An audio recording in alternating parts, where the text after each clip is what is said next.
Assalamualaikum warahmatullahi wabarakatuh.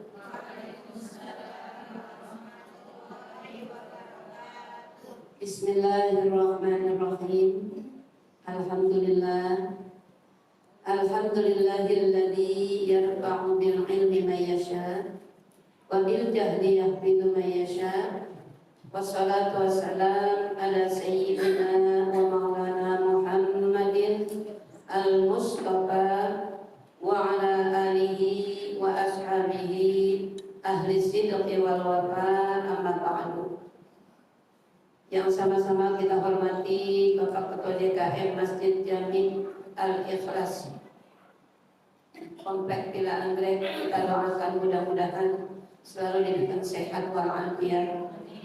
Bil khusus yang saya hormati dan saya cintai pimpinan Majelis Taklim atau Kajian Muslimah Ibu Haja Zeni beserta jajarannya, semoga Allah berikan sehat walafiat, panjang umur, senantiasa bermanfaat hidup kita, amin ya rabbal alamin. Ibu-ibu jamaah Majelis Taklim Kajian Muslimah yang dirahmati Allah Subhanahu wa taala. Alhamdulillah wa syukurillah, sore ini dengan izin Allah kita masih diberikan kesempatan untuk hadir kembali meneruskan kajian kita dalam rangka thalabul ilmi. Mudah-mudahan langkah kita, niat kita dari rumah sampai dulu di tempat yang mulia ini semoga mendapatkan ridhonya Allah Subhanahu wa taala, amin ya rabbal alamin. Baik Ibu, sebelum kita masuk ke materi kita hari ini, kita akan mengkaji yaitu apa saja yang akan membatalkan wudhu kita agar sholat kita diterima oleh Allah Subhanahu wa taala. Satu-satunya ibadah yang apabila ini betul, ini baik, seluruh rangkaian ibadah kita akan diterima oleh Allah Subhanahu wa taala. Akan tetapi bila ini ibadah kita ya tidak baik, tidak teratur dengan aturan sebagai diatur oleh Allah, semua ibadah kita akan rusak pula. Mudah-mudahan dengan kajian ini Allah berikan kita petunjuk yang baik, mana yang untuk memperbaiki ibadah kita kepada Allah Subhanahu wa taala, sehingga kita kembali nanti dipanggil oleh Allah Subhanahu wa taala membawa amalan-amalan yang diterima oleh Allah Subhanahu wa taala. Amin ya rabbal alamin. Al-Fatihah. A'udzu billahi minasy syaithanir rajim. Bismillahirrahmanirrahim. Alhamdulillahi rabbil alamin. Ar-Rahmanir-Rahim, Maliki Yaumiddin. Iyyaka na'budu wa iyyaka nasta'in. Ihdinas siratal mustaqim, siratal ladzina an'amta 'alaihim, ghairil maghdubi 'alaihim waladdallin.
Yang ada di dalam masjid ini nanti akhir hayatnya semuanya husnul khatimah.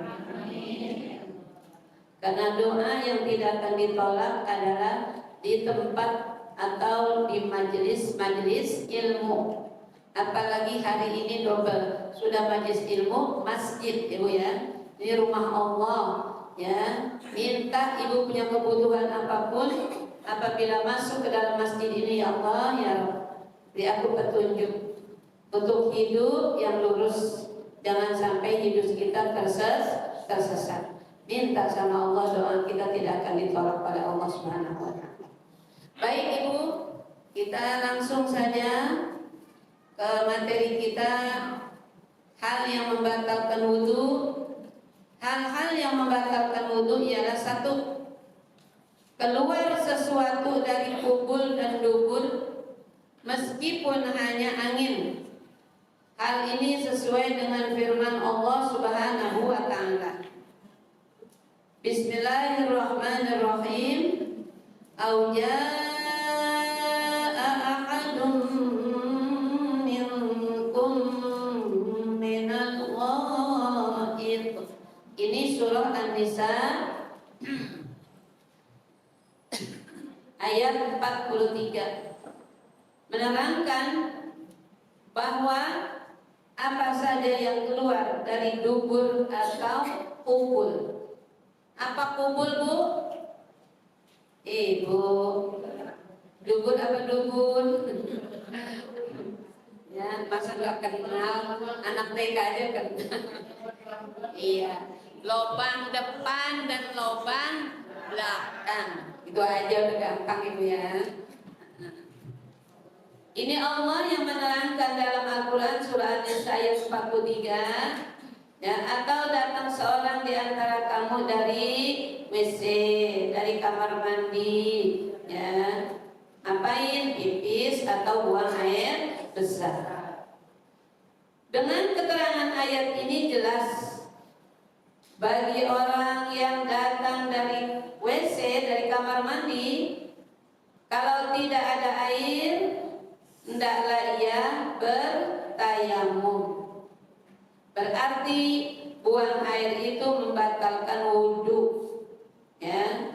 Dalam hadis dinyatakan oleh Rasulullah Sallallahu Alaihi Wasallam, beliau bersabda sebagaimana Allah Nabi mengatakan, qala Rasulullah Sallallahu Alaihi Wasallam, la yaqbalullahu sholata ahadikum idza hadasa hatta yatawaddoa. Muttafaqun alaih. Hadis ini kata Nabi, Allah tidak menerima sholat di antara kamu jika berhadas, sehingga lebih dahulu dia berwudu. Hadisnya sahih, muttafaqun alaih. Bu, kalau kita sholat tidak berwudu, diterima nggak sholat kita? Sah apa nggak sholat kita? Tidak. Nah, kata Nabi, la yaqbalullahu sholata ahadikum idza hadasa hatta yatawaddo. Tidak sah dan tidak diterima. Allah tidak akan menerima sholat di antara kalian, ya, yang masih dalam keadaan berhadas. Hadas ada berapa, masih ingat Bu? Kemarin sudah kita pelajari. Ada dua, ada hadas besar, ada hadas kecil. Apa sih itu hadas? Hadas yang membolehkan mandi, hadas besar. Hadas kecil yang membolehkan wudhu. Jadi bedanya yang kecil wudhu, yang besar harus mandi. Itu hadas. Ya, dalam Islam Bu, kita sholat, Masya Allah, tabarakallah, Ibu harus bersih dari najis. Apa yang pertama? Bersih pakaian, bersih tempat, bersih badan kita. Hati-hati, takutnya nanti kita sholat capek-capek, nggak ada apa-apanya Ibu ya. Begitu nanti dilihat hasilnya, ya, bila kita nanti sudah dipanggil menghadap Allah, menghadap mahkamah ilahi agung, ya, tidak ada lagi Ibu kesaksian. Ya, tidak ada lagi pembohong di sana, tidak lagi ada alasan. semua amal perbuatan kita yang membuktikan di hadapan Allah Subhanahu wa taala.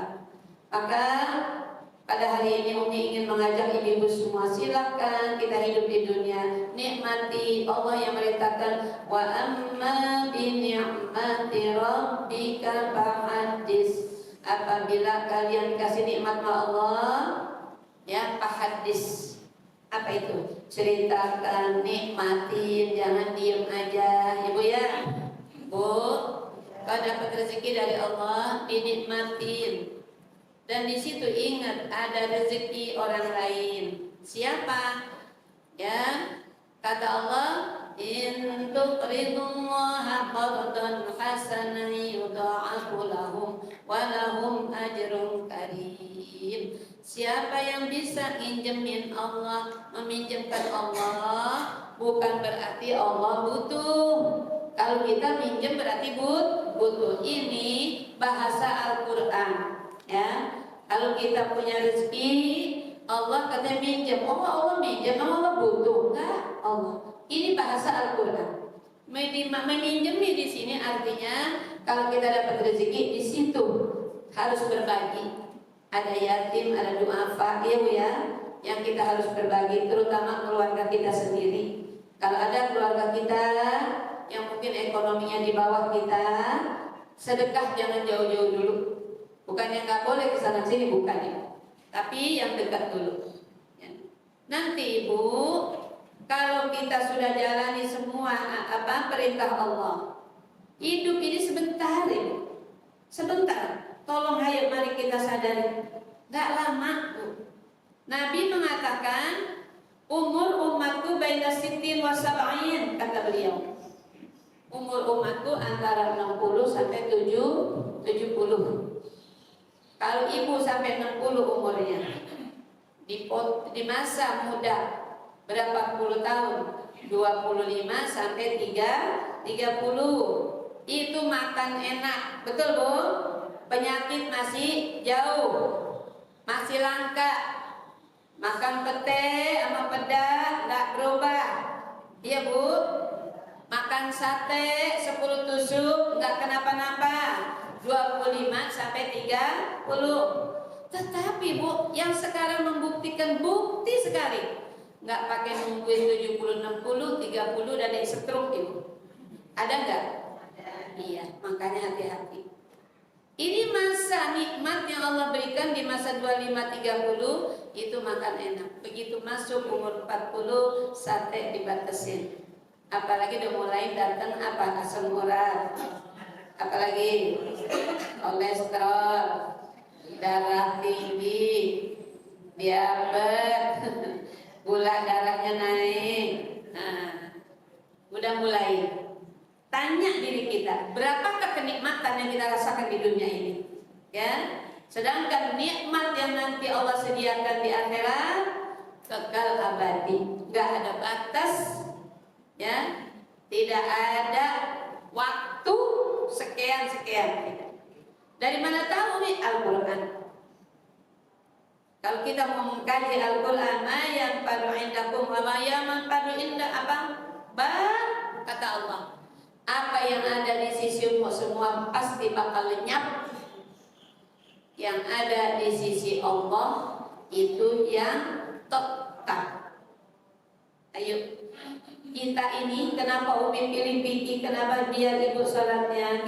Umi juga belum tentu benar, ibu ya. Ibadah kita semuanya juga belum tentu benar, ya. Mari kita perbaiki. Saya tanya ibu, kenapa kita masih ada jam segini, masih di masjid, masih segar? Kenapa? Kita masih ada, kenapa? Jawab, bukan buat haji umroh. Bu, kenapa kita masih ada sampai wayah gini? Karena Allah sayang sama kita. Disuruh apa bu? Dikasih kesempatan untuk memperbaiki hidup kita. Jangan lihat yang kemarin. Ayo ke depannya. Anak sekolah, rapot pertama nggak ngejamin, betul bu? Walaupun banyak birunya, merahnya nggak ada, tapi penentuan rapot yang terakhir besok. Naik atau tidaknya kelas tergantung rapot yang terakhir. Betul bu? Iya, kita waktu sekolah gitu. Rapot yang terakhir, Masya Allah. Walaupun yang kemarin pertama banyak merahnya, tapi yang ini yang terakhir, alhamdulillah. Itulah kita sekarang harus seperti itu. Usia kita udah berapa? Ada yang di bawah 40 ini. Ada Bumita kali. Bumita berapa? 20 baru ya?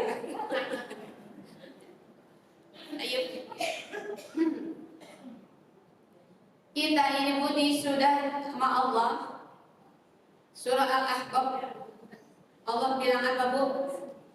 Idza balagha asyuddahu 40 sana qala rabbi awzi'ni an ashkura ni'mataka allati an'amta 'alayya wa 'ala walidayya wa an a'mala shalihan tardahu wa aslih li fi dzurriyyati inni tubtu ilaika wa inni minal muslimin. Ini kata Allah, idza balagha asyuddahu 40 sana. Apabila sampai umur kamu 40 sana tahun. Itu kata Allah. Kalau umur kamu sudah sampai 40 tahun, ya, apa tugas kita? Bukan nggak boleh lagi cari duit, karena kita masih hidup, Ibu ya, masih butuh makan pakai duit, pengen sedekah juga, Ibu ya, pengen berbagi, silakan cari. Tetapi jangan lupa ini tugas dari Allah, peringatan dari Allah. Kalau udah 40 tahun kata Allah, tugas kita yang pertama, Rabbi auzi'ni an ashkura ni'mataka allati an'amta 'alayya wa 'ala walidayya. Jangan pernah tinggalkan, bilang sama Allah tiap hari, ya Allah, berikan aku kemampuan untuk mensyukuri nikmat yang Kau berikan kepadaku dan juga yang Kau berikan kepada kedua orang tuaku. Kalau nggak ada orang tua, nggak ada kita, iya Pak Bu? Setiap hari jangan pernah nggak bilang seperti itu. Ini tugas orang yang umurnya sudah berapa, Bu? 40 tahun. Al-Quran surah Al-Ahqaf, nanti Ibu buka. Kata Allah, setiap hari kita suruh bilang, ya Allah. Jadi kita disuruh minta sama Allah, Bu. Ditawarin sama Allah, minta sama Allah. Kalau nggak ada pertolongan Allah, kita nggak bisa datang ke masjid ini, betul? Ini semuanya atas dasar pertolongan Allah. Ya Allah, berikan aku kemampuan untuk mensyukuri nikmat yang Kau berikan kepadaku dan juga yang Kau berikan kepada kedua orang tuaku. Apa maksudnya ini, Bu? Ibu, kalau kita sayang kepada orang tua, kalau orang tua kita masih ada, jangan sakiti dia. Berikan dia kebutuhan sebagaimana dia memberikan kebutuhan kita di masa kita kecil. Kalau mampu, kalau nggak mampu, setidaknya jangan sakiti hatinya. Lebih-lebih kalau dia sudah meninggal dunia. Anak yang durhaka bukan cuma di masa orang tuanya ada. Anak yang melawan kepada orang tua, anak yang kasar kepada orang tua, itu tanda anak durhaka. Tetapi lebih durhaka lagi anak yang orang tuanya sudah meninggal dunia, dia tidak mengerjakan sholat. Makanya jangan pernah tinggalin sholat ini. Kalau kita berani ninggalin sholat, berarti nggak sayang diri kita, nggak sayang sama ibu kita, yang menyebabkan adanya kita. Itu tugas kita yang pertama. Yang kedua, wa an a'mala shalihan tardahu. Ya Allah, tolong aku untuk selalu dapat mengerjakan amal-amal yang soleh, di garis bawahi tardah, yang Kau ridhoi. Karena banyak mungkin kita melakukan amal soleh, belum tentu Allah ridho. Jadi dengan, kalau kita ngaji tafsir tuh, ya kita pakai stabilo, tardah itu ditandain.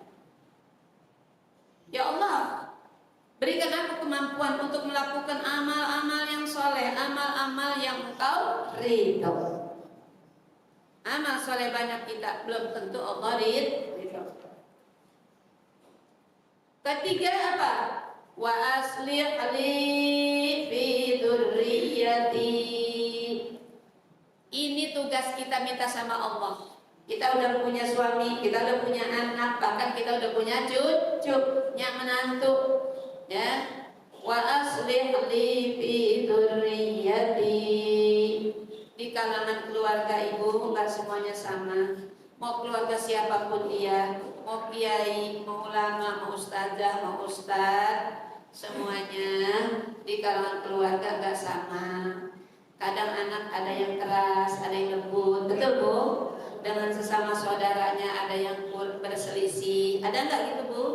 Siapapun dia, kita jangan bilang oh kalau ustazah enggak, oh emang kita bukan manusia, pasti, ya. Minta kita sebagai orang tua kepada Allah, wa aslih li fi dzurriyyati, ya Allah tolong perbaiki keadaan keluargaku sampai ke anak turunanku fi dzurriyyati. Kalau lihat anak pada akur, pada beres, seneng gak Bu? Tapi ibu punya anak 5, yang satu berantem mulu sama kakaknya, yang satu marah mulu, enak gak begitu Bu? Ya minta sama Allah, ini tugas kita. Al-Quran sudah membimbing kita, ya. Dikala kita sholat nanti minta, ya. Makanya kita perbaiki dulu sholatnya agar doa-doa kita tidak ditolak. Kalau sholat kita Bu, wudunya aja kita nggak tahu mana yang membatalkan wudu, bagaimana mungkin sholat kita diterima sama Allah? Kalau aja sholatnya nggak diterima, bagaimana mungkin doanya diterima? Perbaiki dulu, ya. Ini dengan keterangan ayat ini jelas katanya Bu, bagi orang yang datang dari WC, dari kamar mandi, ya, kalau tidak ada air, dia hendaknya pakai apa Bu? Bertayamum. Kita alhamdulillah sekarang air berkah. Tapi tayamum ini nggak ada air. Kadang air banyak, ibu ada halangan dari dokter. Habis operasi biasanya nggak boleh kena air ya. Terutama anggota wudhu. Seperti ibu ada yang mungkin operasi di wajah. Wajah ini ibu anggota wudhu yang nomor 1 setelah niat yang dibasuh pertama kali. Ibu kebetulan ke dokter, kata dokter Bu jangan kena air dulu ini. Kita kedua-duanya wajib kita taati Ibu. Sama dokter kita harus dengarkan, dan perintah Allah juga wajib kita dengarkan. Kalau kita nggak mau mendengar dokter, aturan dokter, ego ibu, lah saya sholat bagaimana dok? Kalau saya nggak kena air, akhirnya ibu kenain air, nggak usah ke dokter, ya apa ya Bu? Nggak usah ke dokter. Kita kedua-duanya ikhtiar wajib kata Allah, dan menjalankan perintah Allah pun lebih wajib. Jadi kata dokter, ibu nggak boleh kena air dulu. Kita dengerin dokter, kagak sholat. Kita sholat berarti nggak nemenin dokter. Ada solusinya. Agama Islam, siapa bilang berat? Nggak berat kalau kita tahu ilmunya. Ibu dalam kebingungan, saya sholat wudhu pakai air, berarti saya nggak taat sama dokter. Kalau saya nggak sholat, lebih durhaka lagi kita mendurhakai Allah. Nggak sholat. Solusinya dikasih sama agama, bertayamum. Jadi tayamum itu ibu nggak ada air. Terutama yang memang nggak ada air, kita wajib tayamum. Tapi air banyak dikala kita berhalangan dari kesehatan kita, ibu ya. Nah, itu tidak boleh kena air. Jangan sampai ninggalin sholat. Karena sholat adalah pekerjaan yang utama, perintah Allah yang kasih rezeki kita, yang kasih kesehatan kita, yang kasih suami kita. Kita dapat jodoh dari Allah, udah dari punya suami, dapat anak keturunan dari Allah. Masa kita mau melawan Allah? Ayo, kalau ngaji maunya begini. Kenapa begininya? Kita ingat besok masa depan kita. Negeri akhirat adalah negeri yang bako, negeri kekal, kita nggak bakal kemana-mana lagi.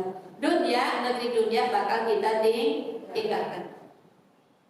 Umur jangan umi ibu bilang masih muda ntar aja tua-tuaan. Umur itu di tangan Allah.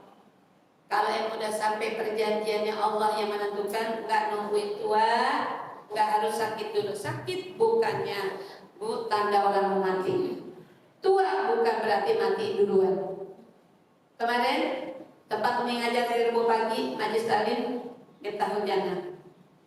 Jam 9 malam masih WA anak-anak.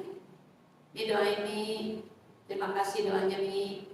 Nah, jam 12 malam, Inna lillahi wa inna ilaihi raji'un. Berapa umurnya? Baru 44. Masih muda, masih cantik gitu. Ya.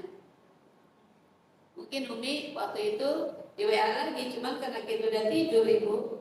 Ya.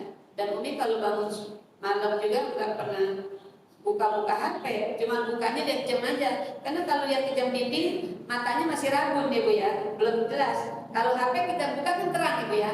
Oh jam segini, udah matiin lagi. Lihat-lihat udah subuh pagi, udah selesai syuruk, udah selesai baca Quran, buka HP, ada ucapan rame di grup Inna lillahi wa inna ilaihi raji'un. Bu Haji Imas Nur meninggal dunia jam 12 malam, yang jam 9-nya masih WA-an sama Umi. Ini Bu, ya. Kita kenapa masih ada Allah masih sayang sama kita? Dikasih kesempatan. Ayo jangan ngobrol, nanti ngobrol. Dulu saya terus nggak mau nengok-nengok, ya, nggak mau tanya diri kita, introspeksi, muhasabah. Udah berapa umur kita dan udah sejauh mana ibadah kita kepada Allah, dan apa yang kita miliki sekarang hidup itu pasti kita tinggalkan semuanya. Semua anak masih kecil ditinggal, suami masih muda ditinggal. Apa yang dibawa? Makanya jangan bilang ibu masih muda. Emang ngarepin tua pasti kita tua. Syukur kalau Allah masih kasih panjang umur. Kayak ibu-ibu, alhamdulillah ini masih ada. Ini tandanya Allah ngasih kesempatan buat kita. Perbaiki satu aja Bu, minta satu sholat aja dulu. Betulin sholat kita, semuanya akan betul semuanya. Sholat kita diterima, akan diterima semua amal ibadah kita. Tapi kalau sholatnya nggak benar, udah semua ibadah kita nggak bakal benar. Kalau sholatnya nggak diterima, semuanya bakal ditolak. Itu ada hadis mengatakan inna awwala ma yuhasabu bihil 'abdu yaumal qiyamati min 'amalihi sholatuhu. Pertama kali nanti manusia dibangkit dari kubur, yang ditanya bukan hajinya, yang ditanya bukan umrohnya berkali-kali, yang ditanya bukan puasanya yang rajin puasa, yang ditanya bukan Al-Qur'annya dulu jangan dibaca Quran, yang ditanya adalah sholatnya. Fa'in sholahat faqad aflaha, kata Nabi. Kalau ditanya sholatnya baik dari mulai, makanya kita alhamdulillah udah belajar tentang najis Ibu ya. Kalau sholatnya baik dari permulaan wudhu, istibro, pipisnya, tentang najisnya, semuanya udah kita tahu. Berhati-hati kalau kita mau wudhu, itu dari situ udah dinilai sama Allah. Allah nggak nilai Ibu baca sholatnya baca apa? Yasin, surah Al-Anfal. Oh tidak. Kalau begitu baca inna a'tayna, yang penting tadi strukturnya rapi. Kaifiatnya kalau dalam sholat disebut kaifiyat. Baca inna a'tayna, baca qul ya, qul huwallah. Insyaallah diterima sholat kita. Ya. Ini Nabi yang bilang, fa'in sholahat faqad aflaha. Kalau diperiksa sholatnya baik dari mulai wudunya, dari mulai pipisnya, ceboknya, istibroknya, kemudian wudunya, kemudian sholatnya, enggak kemana-mana matanya, Ibu. Walaupun sholatnya di masjid Al-Ikhlas, artinya enggak diproyek. Karena ada orang sholat di Al-Ikhlas, artinya di mana? Makanya biarin sholatnya baca surahnya pendek-pendek juga, yang penting baik bacaannya. Jangan merasa pede dulu. Oh dia pinter deh kalau sholatnya suruhnya panjang. Selesai belum tentu, karena semuanya masih belum ketahuan. Yang penting kita kerjain aja sesuai dengan ajaran agama. Hadisnya jelas, orang yang masih punya wudu, punya hadas, layak balut sholat al-ahadikum, tidak diterima. Ini hadis sahih.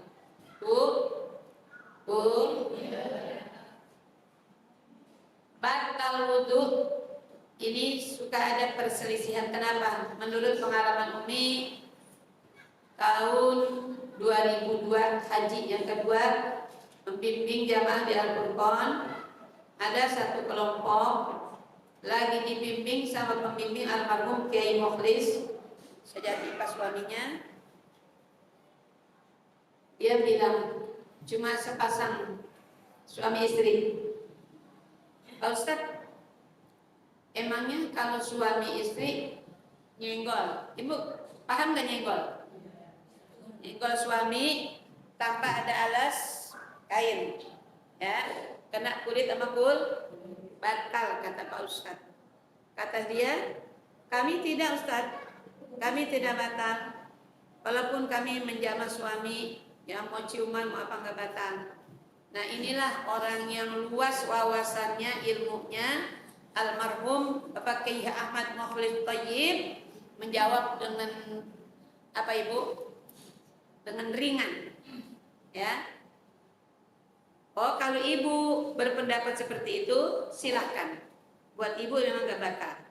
Tapi kalau buat kami semua, kita adalah mazhab Imam Syafi'i. Memang mazhab Imam Maliki enggak ibu. Berarti kita nggak boleh nyalain orang sepenuhnya dulu. Jangan diri kita merasa paling benar.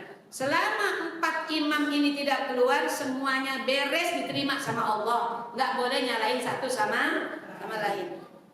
Ya, kita nggak boleh mencela orang. Oh ya, apa tuh alirannya? Bukan aliran. Kalau aliran itu aliran sesat, ya bu ya.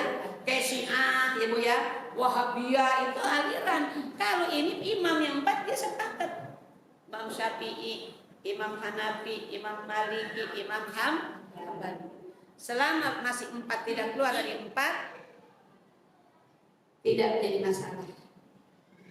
Kami punya guru dulu masih di sekolah memberikan contoh seperti ini bu, yang gampang dicerna oleh anak muridnya. Zaman dulu nggak kayak anak murid sekarang pintar-pintar ibu ya. Pintar apa? Pintar lawan guru. Iya, kalau zaman dulu patuh-patuh anak murid dibilang apa? Katanya, kenapa ini imam 4? Dia begini, enggak sama semuanya. Kita Imam Syafi'i, kenapa semuanya diterima sama Allah? Dikasih contoh sama dia. Dulu belum ada mobil.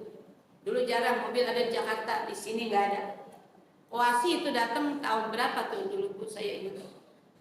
Kita ada mobil angkot. Nomornya juga beda-beda ibu ya. Dari Teluk Pucung mobil 09B ibu ya. Dari Karangsatria 04B. Dari Mangunjaya berapa ya? 4 enggak ada. Oh ini apa mau Rokalong? Ya 34. Iya bu. Bu, itu lain-lain, beda-beda. Mereka semuanya tujuannya mau ke proyek, sampai apa enggak bu? Sampai. Dari Teluk Pucung ke sana, dari sini Karangsatria ke sana, dari Tambun ke sana, sampai ke proyek. Sudah, jangan pakai berantem ya, nggak usah. Karena kita belum tahu, kita merasa diri kita paling benar, juga belum ketahuan. Ya betul bu, kita jalanin apa yang menjadi keyakinan kita. Kita memang sudah mazhab Imam Syafi'i, ya udah kalau kentut batal apa enggak? Tahun 80 bu, waktu Umi baru buka taklim di Satria Jaya, ada masjid yang sekarang cakep tuh baru dibangun di Biang. Dulu masjid kecil, Umi ngajar tahun 80 di situ. Bu, itu kampung Kebali-Balian. Nanti Kebali-Balian, pakainya ke Kekemben, ibu kenal Kekemben? Masih percaya sama subuh-subuhan gitu bu. Umi ngajar 8 tahun 80 di situ, nggak ngajarin ngaji, nggak ngajarin sholat. Ibu baca kitab namanya Adabul Insan, adab manusia. Kenalin dulu diri dia. Susah disuruh sholat juga kalau dia belum kenal diri, belum kenal nama Allah. Siapa yang dia mau sembah? Dan apa dia, sebagai apa dia ya terhadap Allah. Tuh. Alhamdulillah bu, tahun 82, 83 udah mulai pada sholat ya. Ada yang kekeh, nanti kekeh enggak ibu? Mak pendapatnya Dia bilang, dia panggil bukan saja Bu Guru. Bu Guru, kan kita udah wudu mau sholat, terus kita kentut, bunyi, batal kan ya? Iya. Tapi kalau nggak bunyi nggak batal kan? Dia nanya, dia jawab Ibu. Jadi kentut yang bunyi batal, yang nggak bunyi nggak batal. Saya bilang justru yang kagak bunyi itu bahaya. Tinggal baunya aja orang pusing semuanya Ibu ya. Nah ini dalilnya Bu. Apa yang keluar dari dubur atau kubul itu batal, baik dari depan maupun dari belakang. Bunyi atau enggak bunyi, kalau terasa sama kita tetap batal. Paham nggak Bu? Kalau kita di dalam keadaan habis wudhu, udah istibro yang Umi ajarin tempo hari ya, udah dipecek perutnya, habis pipis, udah bersih, lalu kita jalan, sholat. Itu kayaknya udah terasa keluar nih, terusin sholatnya. Itu namanya waswisu fi sudur. Setan gak bakal redo kalau kita sholat di awal waktu, supaya diganggu sama dia, balik lagi kamar mandi, balik, habis dah waktu kita. Tepuk tangan dia setan.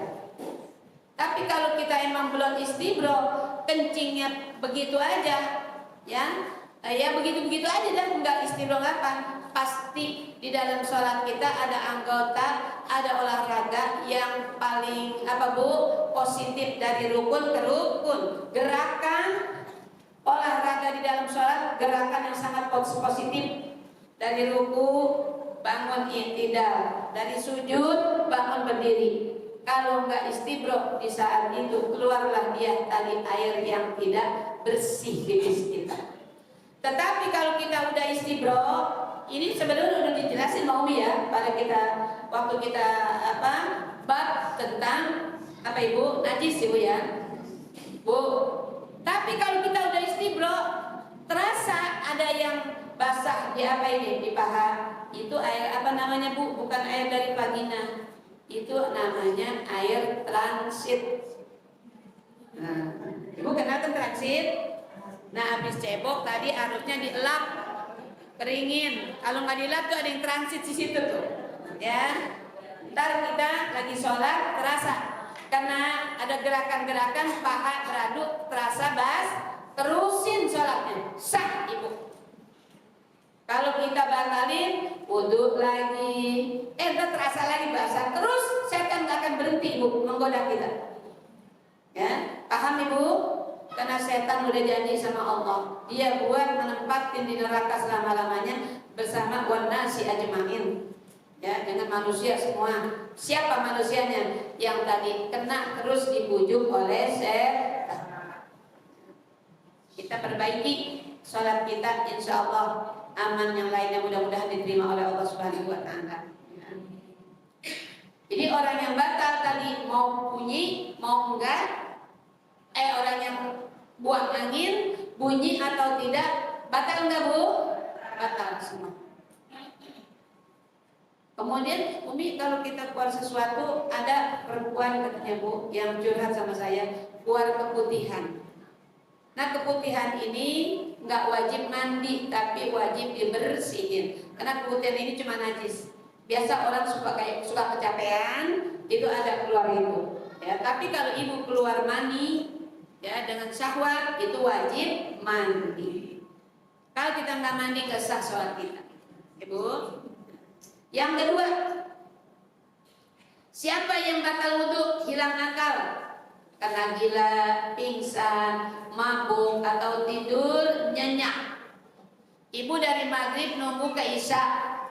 Kalau Umi selalu begitu sama doa sama nenek-nenek di rumah, ya. Dari maghrib langsung ke isya. Begitu adzan, selesai wirid, selesai ratib, Umi bilang, siapa yang batal? Bangun. Yuk.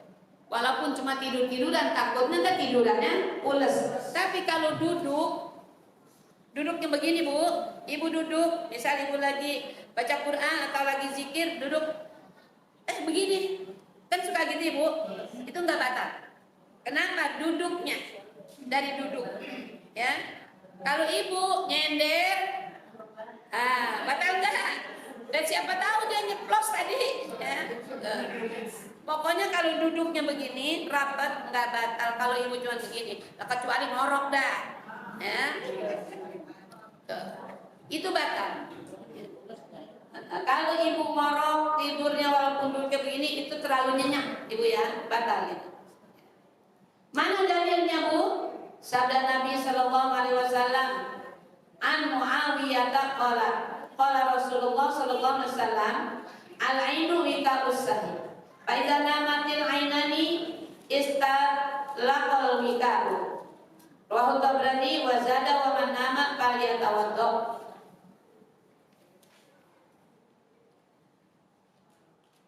Dari Muawiyah berkata bahwasanya Rasulullah Sallallahu Alaihi Wasallam bersabda, mata itu pengikat dubur. Maka apabila telah tidur dua mata, terlepaslah kedai pengikatnya itu. Arti kalau tidurnya nyenyak, tidurnya miring, atau apalagi kelentang, rebahan, itu batal. Kecuali yang duduknya begini, ibu habis maghrib, ya, mau nunggu isya, nggak apa-apa ibu baca Quran begini terus. Tahu-tahu ngantuk begini, Quran jatuh, nggak batal, nggak batal. Kecuali ibu, miring tidurnya, diganjel, baca Qurannya diganjel, tahu-tahu pules, Qurannya jatuh, batal. Ibu jangan terusin sholat kecuali wudhu kembali. Ini yang kedua. Dan dia menambah hadis itu ketika barang siapa tidur, hendaklah ia berwudu.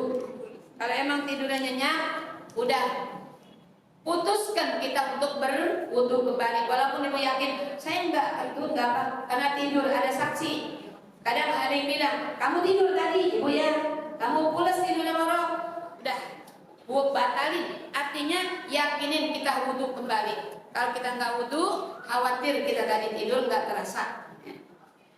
Yang ketiga, apa yang membatalkan wudu kita? Bersentuh kulit antara laki-laki dan perempuan yang bukan muhrim dan tidak memakai tutup, tidak memakai ini apa ini namanya? Alasan ibu ya, alas. Jadi kulit sama kulit yang tersentuh batal. Ibu mazhab kalau mazhab Imam Syafi'i sama suami batal. Sama suami kalau mau ngasih apa-apa udah wudu pakai apa bu? Nih, atau di dalam kena gini, ya.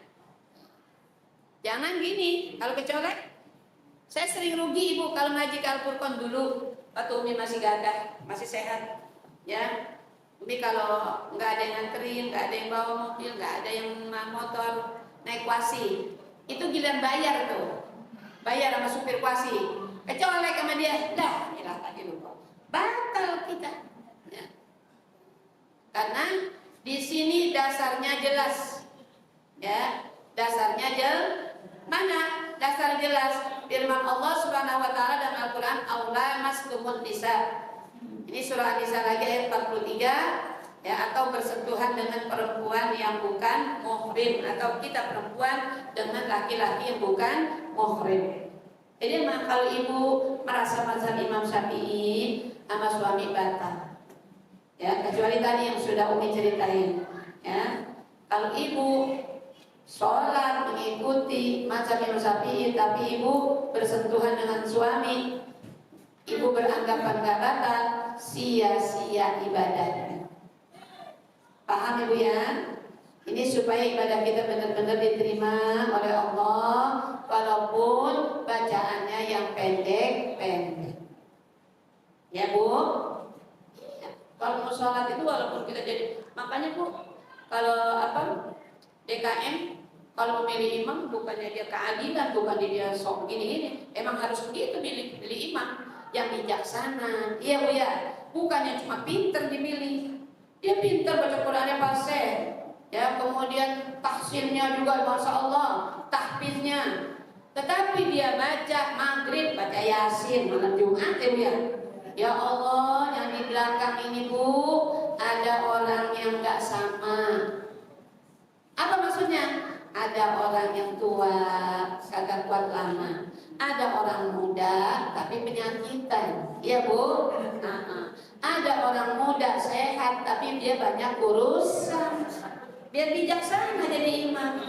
Di rumah nggak apa-apa, baca Yasin, bangun sholat malam baca Al-Hadid, baca Al-Hasyr, nggak jadi masalah. Tapi kalau jadi imam baca Inna A'tayna, seneng semua jamaah.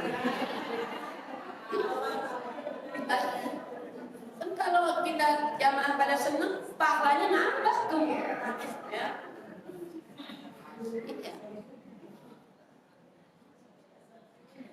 Kecuali imam-imam tertentu di Masjidil Haram, di Nabawi, ibu siap-siap aja sebelum berangkat umroh, ibu ya. Bu, kebetulan lagi ingat, ayo yang mau umroh Februari besok sama Umi, sama Pak Ustaz, Taufik. Februari, bulan berapa Februari? Itu Bu ya, itu Bu ya, dari Villa Anggrek.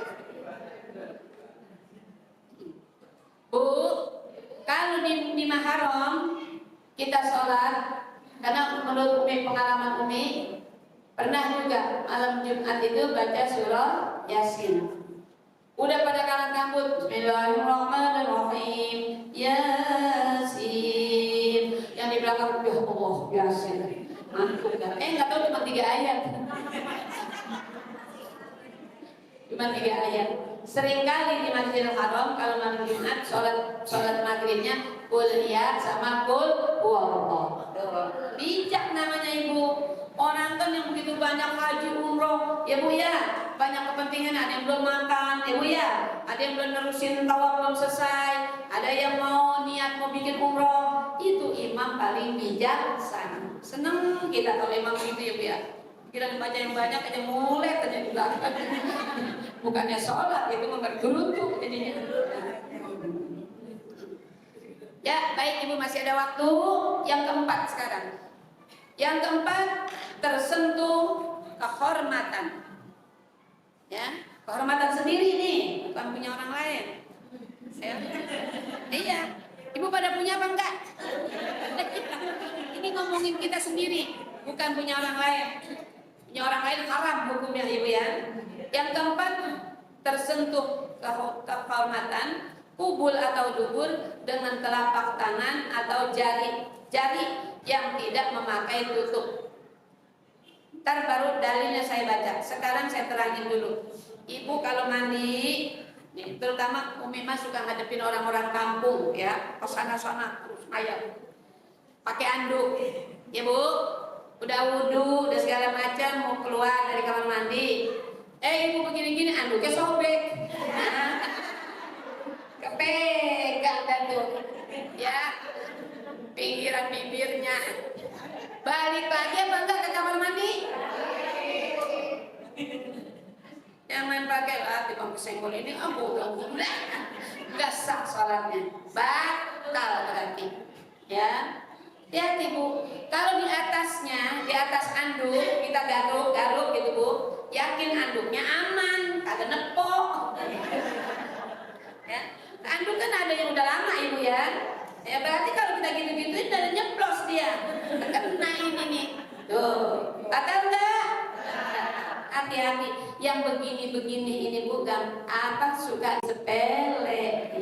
Yang beginilah Allah yang sangat senang, teliti dalam masalah ibadah, bukannya nggak perlu surah panjang-panjang, walaupun panjang, walaupun pendek, tapi ibu teliti dalam masalah ini. Ini yang akan dapat nilai dari Allah.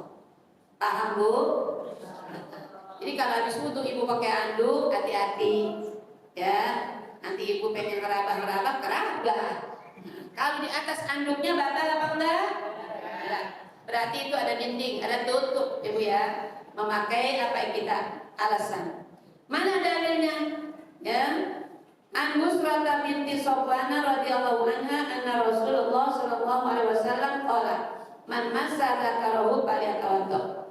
Dari Busra bin Safwan radhiyallahu anhu bahwasanya Rasulullah sallallahu alaihi wasallam bersabda, barang siapa yang menyentuh kehormatannya hendaklah dia berwudu.